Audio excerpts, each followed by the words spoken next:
Assalamualaikum. Assalamualaikum. Waalaikumsalam.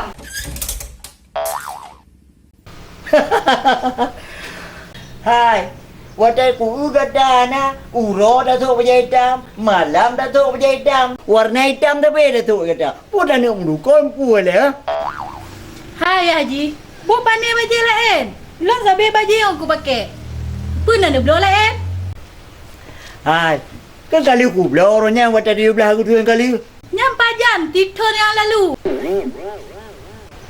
Watai nak pegang apa? Benar nak ingat baca. Baik mungkin aku pakainya. Long perlu baju yang berlagak sehari ni. Hari ni. Urang lagi dah keprapi hari ni. Pokoknya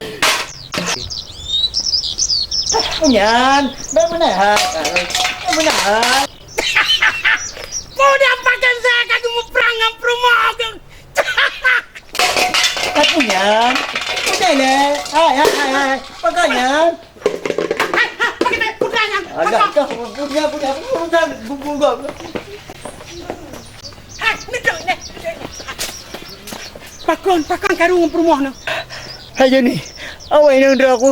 You belah aja. Baje? Kamu punya karung urim gara-gara baje. Baje pu you belah, baje pu. You belah aja. You belah aja ya higa aja jadi ni. Buat namanya di Aceh no. Kau berapa? Dengar long pegang. Munya perle baje lagi baje cari ni ilong ku depan.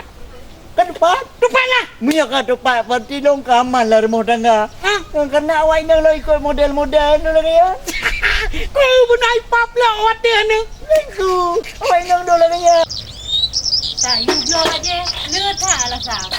Gino dia Aceh munya napel dumpu napak dah belum. Yang penting peng. Minyak untuk awak ini long. Demi untuk awak ini long. Katu long saya belum. Pat yang kemudian apa dia you. ATM nampak cok. Dia belum ya. Yang ATM. ATM ini peng gino. Oh. Okey, beres. Kon peng no ATM no yang nak ATM. Minyak peng no aku cok ATM Oh, no. peng ba ATM dia. Okey, boh. Oh. Yang kuat intak je long mak kedai ngam, boh. Katu long you dia ada. Menyana masalah lagi nyo baju ni tanya baju ni, boh. Oh.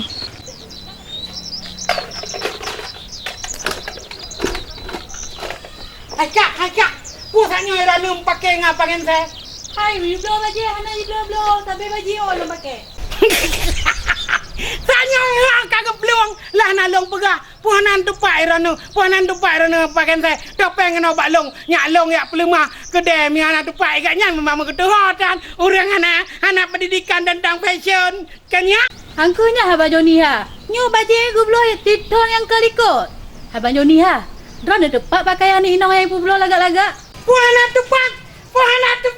Ni anak tupat baju lagak antu rinang. Kan Bang Joni nanji. Ni kebah ju barang ini. Hai, kali kejuk peng pa balong le pakai sen ni kebah barang. Ni aku ban nak kedai yang nak baje-baje lagak. Ilung kok berak tupat dari alam barunya. Bahinan ni kebah. Mainan kenapa? Kak tu hilang angka hai ni kebah ju. Ni kunci je rumah nau. Baik jo kanan lega apa? Jap. Padahal betul. Pi bere aku musuh. Inan ka ha? Abang Joni hai. Dia main tan orang pegahan. Ni muka baju-baju impor. Oh, kau berana import dari luar negara Asia, luar negara Eropah nah dumpul lengkap minan. Orangnya orang yang terbawa permau kecil ini enggak minta. Kita enggak ada ada belum baju lagi. Nyabang pasti kejak kenangan permau ku. Jap.